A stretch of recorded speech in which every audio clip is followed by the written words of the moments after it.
ಪ್ರಸ್ತುತ ನ್ಯೂಸ್ನ ವಿಶೇಷ ಕಾರ್ಯಕ್ರಮಕ್ಕೆ ಸ್ವಾಗತ. ನಾನು ಬಶೀರ್ ಅಡ್ಡಿ ನಡಕ. ಫ್ಯಾಸಿಸ್ಟ್ ಸರ್ವಾಧಿಕಾರಿಗಳು ಚುನಾವಣೆಯಲ್ಲಿ ಸೋಲುವುದಿಲ್ಲ.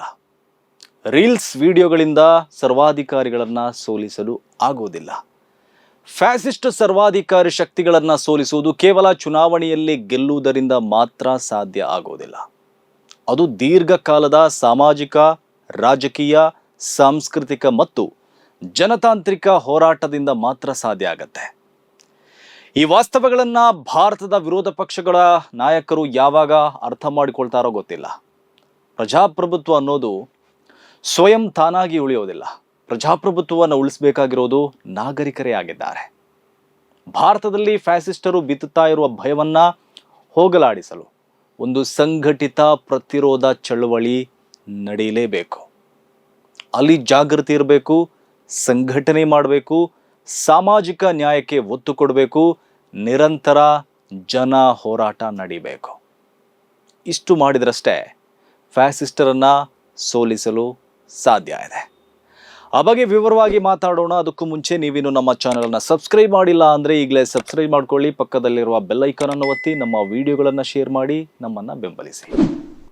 ವೀಕ್ಷಕರೇ, ಜರ್ಮನಿಯ ಫ್ಯಾಸಿಸ್ಟ್ ಸರ್ವಾಧಿಕಾರಿ ಅಡಾಲ್ಫ್ ಹಿಟ್ಲರ್ ಚುನಾವಣೆಯಲ್ಲಿ ಸೋತಿರಲಿಲ್ಲ. ಇಟಲಿಯ ಫ್ಯಾಸಿಸ್ಟ್ ಸರ್ವಾಧಿಕಾರಿ ಮುಸೋಲಿನಿ ಕೂಡ ಚುನಾವಣೆಯಲ್ಲಿ ಸೋತಿರಲಿಲ್ಲ. ಹಾಗೆ ಈ ಜಗತ್ತು ಕಂಡ ಹಲವು ಫ್ಯಾಸಿಸ್ಟ್ ಸರ್ವಾಧಿಕಾರಿಗಳು ತಮ್ಮ ಕಾಲದಲ್ಲಿ ಚುನಾವಣೆಯಲ್ಲಿ ಸೋತಿರಲಿಲ್ಲ. ಈಗ ಭಾರತದಲ್ಲೂ ಅದೇ ಆಗ್ತಾ ಇರೋದು. ಮೋದಿಯು ಚುನಾವಣೆಯಲ್ಲಿ ಸೋಲ್ತಾ ಇಲ್ಲ. ಇವರೆಲ್ಲ ಕೇವಲ ಅವರ ಜನಪ್ರಿಯತೆಯ ಕಾರಣಕ್ಕೆ, ತಮಗಿರುವ ಜನಬೆಂಬಲದ ಕಾರಣಕ್ಕೆ ಚುನಾವಣೆಯನ್ನ ಗೆಲ್ಲುವುದಿಲ್ಲ. ಈ ಫ್ಯಾಸಿಸ್ಟ್ ಸರ್ವಾಧಿಕಾರಿಗಳು ಪಾರದರ್ಶಕ ಚುನಾವಣೆಯನ್ನ ನಡೆಯಲು ಬಿಡುವುದಿಲ್ಲ. ಅಲ್ಲಿ ಮುಕ್ತ ನ್ಯಾಯಸಮ್ಮತ ಚುನಾವಣೆ ನಡೆಯುವುದಿಲ್ಲ. ಹಾಗಾಗಿ ಫ್ಯಾಸಿಸ್ಟರು ಚುನಾವಣೆಯಲ್ಲಿ ಸೋಲುವುದಿಲ್ಲ. ಭಾರತದ ಇಂದಿನ ಫ್ಯಾಸಿಸ್ಟ್ ಪ್ರಭುತ್ವ ಪಶ್ಚಿಮ ಬಂಗಾಳವನ್ನೂ ಗೆದ್ದಿದೆ. ಇದೇ ಫ್ಯಾಸಿಸ್ಟ್ ಸರ್ವಾಧಿಕಾರಿ ಪ್ರಭುತ್ವದ ಹಿಡಿತ ಮುಂದುವರೆದರೆ ಅವರು ಮುಂದಕ್ಕೆ ಕೇರಳವನ್ನು ಗೆಲ್ತಾರೆ, ತಮಿಳುನಾಡನ್ನು ಗೆಲ್ತಾರೆ. ಚುನಾವಣೆ ವ್ಯವಸ್ಥೆ ಮೇಲಿನ ನಿಯಂತ್ರಣ, ಸಾಂವಿಧಾನಿಕ ಸಂಸ್ಥೆಗಳ ದುರ್ಬಳಕೆ ಮತ್ತು ಭಯ ಹುಟ್ಟಿಸುವುದು, ಈ ತಂತ್ರಗಳ ಮೂಲಕ ಅವರು ಚುನಾವಣೆ ಗೆಲ್ತಾ ಇದ್ದಾರೆ. ಫ್ಯಾಸಿಸ್ಟ್ ಪ್ರಭುತ್ವ ಚುನಾವಣೆಯನ್ನ ತಿರಸ್ಕರಿಸೋದಿಲ್ಲ. ಆದರೆ ಚುನಾವಣೆಯನ್ನ ಕೇವಲ ಪ್ರಜಾಪ್ರಭುತ್ವವನ್ನ ಮಾನ್ಯತೆ ತೋರಿಸುವ ಸಾಧನವಾಗಿ ಮಾತ್ರ ಬಳಸ್ತಾರೆ. ಅವರು ತಮಗೆ ಬೇಕಾದಂತೆ ಚುನಾವಣೆ ನಡೆಸ್ತಾರೆ ಮತ್ತು ಅದರಲ್ಲಿ ಗೆಲುವನ್ನ ಕಾಣ್ತಾರೆ. ರಾಜಕೀಯ ವಿಜ್ಞಾನಿಗಳ ಅಧ್ಯಯನ ವರದಿಗಳ ಪ್ರಕಾರ ಚುನಾವಣೆ ಸಮಯದಲ್ಲಿ ಫ್ಯಾಸಿಸ್ಟ್ ಮಾದರಿಗಳು ಹೇಗಿರುತ್ತೆ ಗೊತ್ತಾ? ಚುನಾವಣೆ ವ್ಯವಸ್ಥೆಯ ನಿಯಂತ್ರಣ, ಕ್ಷೇತ್ರಗಳ ಮರುಹಂಚಿಕೆ, ಮತದಾರರ ಪಟ್ಟಿ ವಜಾಗೊಳಿಸುವುದು, ವಿರೋಧಿಗಳ ಬಂಧನ, ಮಾಧ್ಯಮಗಳ ನಿಯಂತ್ರಣ, ವ್ಯಕ್ತಿ ಪೂಜೆ, ರಾಷ್ಟ್ರವಾದ, ನಾಯಕನನ್ನ ರಾಷ್ಟ್ರ ರಕ್ಷಕನಂತೆ ಚಿತ್ರಿಸುವುದು, ಅಲ್ಪಸಂಖ್ಯಾತರನ್ನ ಶತ್ರುಗಳಂತೆ ಬಿಂಬಿಸುವುದು, ಭಯದ ವಾತಾವರಣವನ್ನ ಸೃಷ್ಟಿಸುವುದು, ಸಂಸ್ಥೆಗಳನ್ನ ದುರ್ಬಲಗೊಳಿಸುವುದು, ಇವೆಲ್ಲ ಫ್ಯಾಸಿಸ್ಟ್ ಮಾದರಿಗಳು. ಈ ಮಾದರಿಯನ್ನ ನಾವು ಇತ್ತೀಚಿನ ವರ್ಷಗಳಲ್ಲಿ ಭಾರತದ ಚುನಾವಣೆಯಲ್ಲೂ ನೋಡ್ತಾ ಇದ್ದೇವೆ. ಇಲ್ಲಿ ಚುನಾವಣಾ ವ್ಯವಸ್ಥೆಯ ಮೇಲೆ ಮೋದಿ ಸರ್ಕಾರ ನಿಯಂತ್ರಣ ಇಟ್ಟಿದೆ. ಬಂಗಾಳ ಸೇರಿದಂತೆ ಹಲವು ರಾಜ್ಯಗಳ ಚುನಾವಣೆಯಲ್ಲಿ ಅದನ್ನು ನಾವು ಕಂಡಿದ್ದೇವೆ. ಹಾಗೆ ಕ್ಷೇತ್ರಗಳ ಮರುಹಂಚಿಕೆಯಲ್ಲೂ ಆಟ ಆಡಿದ್ದಾರೆ. ಅದನ್ನು ಅಸ್ಸಾಮಿನಲ್ಲಿ ಈಗಾಗಲೇ ಮಾಡಿಬಿಟ್ಟಿದ್ದಾರೆ. ಇನ್ನು ವಿರೋಧಿಗಳ ಬಂಧನವೂ ನಡೀತಾ ಇದೆ. ಅದನ್ನು ನಾವು ಇಡೀ ದೇಶದಲ್ಲಿ ನೋಡ್ತಾ ಇದ್ದೇವೆ. ಮತದಾರರನ್ನ ಹೇಗೆ ಡಿಲೀಟ್ ಮಾಡಿದ್ರು ಅಂತ ಬಂಗಾಳ ದೊಡ್ಡ ಉದಾಹರಣೆ ಇದೆ. ಮಾಧ್ಯಮಗಳ ನಿಯಂತ್ರಣದ ಬಗ್ಗೆ ಹೇಳೋದೇ ಬೇಡ. ಬಹುತೇಕ ಮಾಧ್ಯಮಗಳು ಮೋದಿ ಸರ್ಕಾರದ ಬೂಟು ನೆಕ್ತಾ ಇದೆ. ಮೋದಿ ಸರ್ಕಾರದ ಪರವಾಗಿಯೇ ಪ್ರಚಾರ ನಡೀತಾ ಇದೆ. ವ್ಯಕ್ತಿ ಪೂಜೆ ಮತ್ತು ರಾಷ್ಟ್ರವಾದ ಈಗ ಉತ್ತುಂಗದಲ್ಲಿದೆ. ಮೋದಿ ಬಿಟ್ಟರೆ ದೇಶ ಉಳಿಯಲ್ಲ ಎಂಬ ಪ್ರಚಾರವನ್ನ ಮಾಡಲಾಗ್ತಾ ಇದೆ.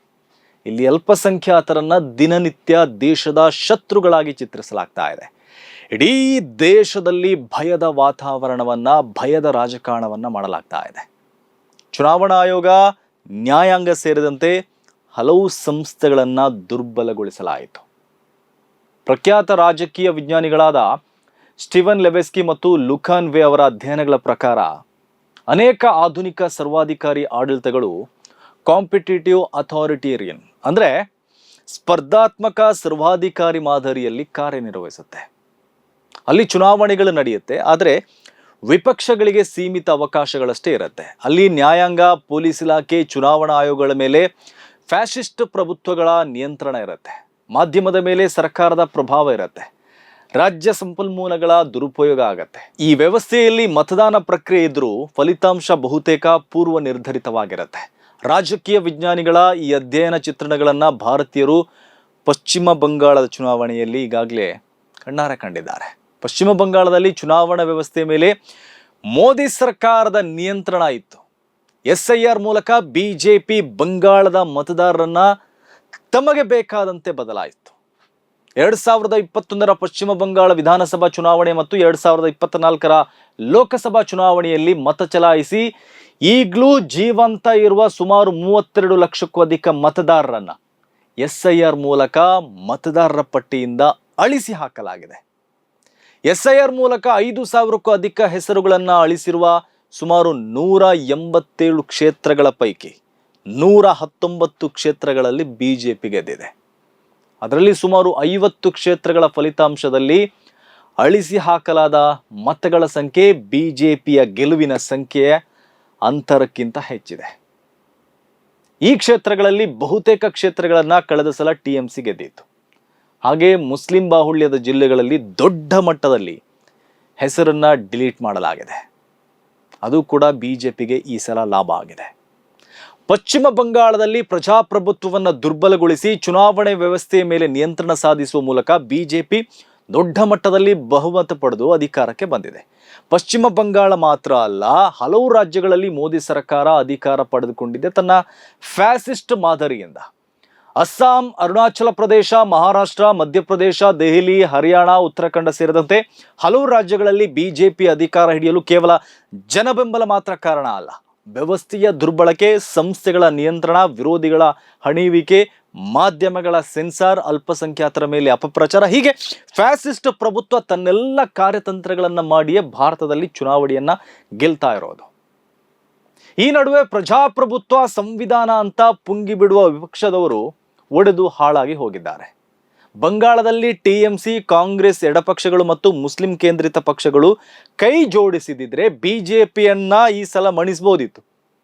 ಬಿಜೆಪಿಯ ಲೆಕ್ಕಾಚಾರಗಳನ್ನ ಬುಡಬೇಲು ಮಾಡಬಹುದಿತ್ತು. ಸರ್ವಾಧಿಕಾರಿಗಳನ್ನ ತಡೆಯಲು ಅವಕಾಶ ಇತ್ತು. ಆದರೆ ಎಲೆಕ್ಷನ್ಗೆ ಮುಂಚೆ ಮೈತ್ರಿಗೆ ದೀದಿ ಮಮತಾ ಮುಂದಾಗಲಿಲ್ಲ. ದೀದಿ ವಿರುದ್ಧ ರಾಹುಲ್ ಗಾಂಧಿಯೇ ಭಾಷಣಕ್ಕೆ ನಿಂತರು. ಈಗ ರಿಸಲ್ಟ್ ಬಂದ ಮೇಲೆ ಎಲ್ಲರೂ ಮೊಸಳೆ ಕಣ್ಣೀರನ್ನು ಸುರಿಸ್ತಾ ಇದ್ದಾರೆ. ಫ್ಯಾಸಿಸ್ಟ್ರನ್ನ ಸೋಲಿಸಬೇಕಾದ್ರೆ ಕೇವಲ ಚುನಾವಣೆ ಬಂದಾಗ ಕ್ಯಾಂಪೇನ್ ಮಾಡಿದರೆ ಸಾಕಾಗೋದಿಲ್ಲ ರೀ. ಫ್ಯಾಸಿಸ್ಟ್ರನ್ನ ಸೋಲಿಸಲು ಒಂದು ದೀರ್ಘವಾದ ಕಾರ್ಯತಂತ್ರ ಇರಬೇಕು.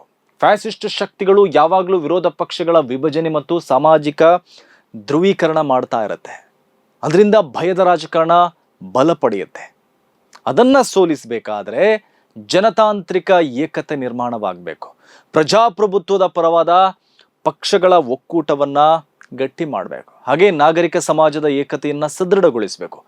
ಕಾರ್ಮಿಕರು, ರೈತರು, ವಿದ್ಯಾರ್ಥಿಗಳು ಮತ್ತು ಮಹಿಳಾ ಚಳವಳಿಗಳನ್ನ ಕಟ್ಟಬೇಕು. ಫ್ಯಾಸಿಸ್ಟರು ಸುಳ್ಳು ಸುದ್ದಿ ಹರಡ್ತಾರೆ. ಭ್ರಮೆಯಲ್ಲಿ ತೇಲಾಡಿಸುವ ರಾಷ್ಟ್ರಭಕ್ತಿಗಳನ್ನ ಸೃಷ್ಟಿಸ್ತಾರೆ. ಧರ್ಮ, ಜಾತಿ ಆಧಾರಿತ ದ್ವೇಷವನ್ನ ಬೆತ್ತುತ್ತಾರೆ. ಅವರ ಪ್ರಚಾರ ತಂತ್ರಗಳನ್ನು ಸೋಲಿಸಲು ವಿಪಕ್ಷಗಳು ಸ್ವತಂತ್ರ ಮಾಧ್ಯಮಗಳನ್ನು ಬೆಂಬಲಿಸಬೇಕು. ನಮ್ಮಂತಹ ಸ್ವತಂತ್ರ ಮಾಧ್ಯಮಗಳಿದೆಯಲ್ಲ, ಫ್ಯಾಸಿಸ್ಟರ ವಿರುದ್ಧ ದಿನನಿತ್ಯವೂ ಧ್ವನಿ ಎತ್ತುವವರು.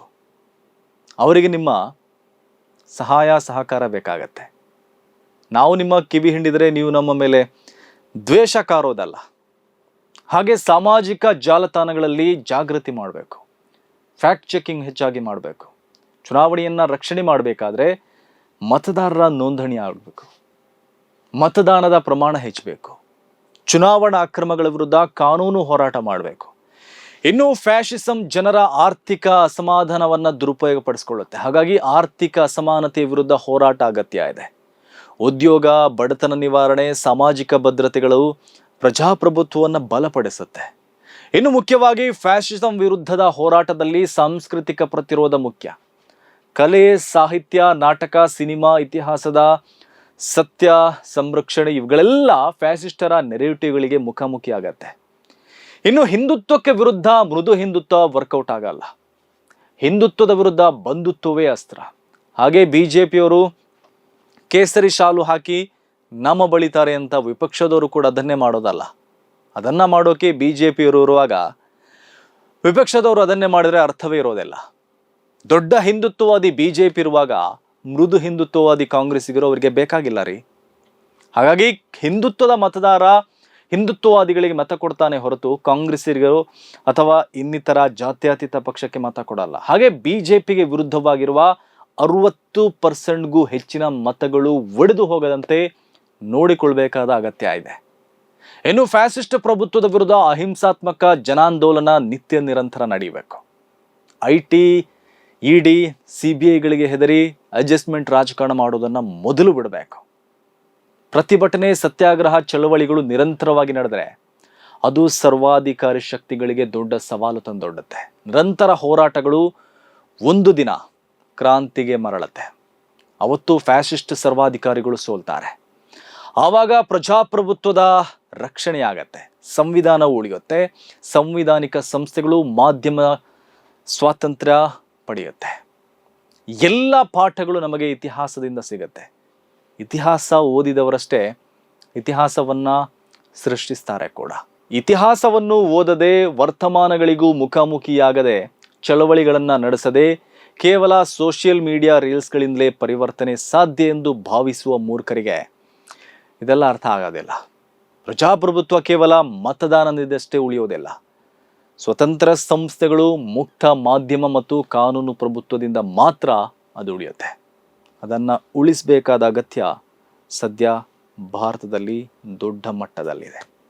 ಇದು ಇವತ್ತಿನ ಪ್ರಸ್ತುತ ನ್ಯೂಸ್ ವಿಶೇಷ. ಸುದ್ದಿಗಳ ವಸ್ತುನಿಷ್ಠ ವಿಶ್ಲೇಷಣೆಗಾಗಿ ನೋಡ್ತಾ ಇರಿ ಪ್ರಸ್ತುತ ನ್ಯೂಸ್.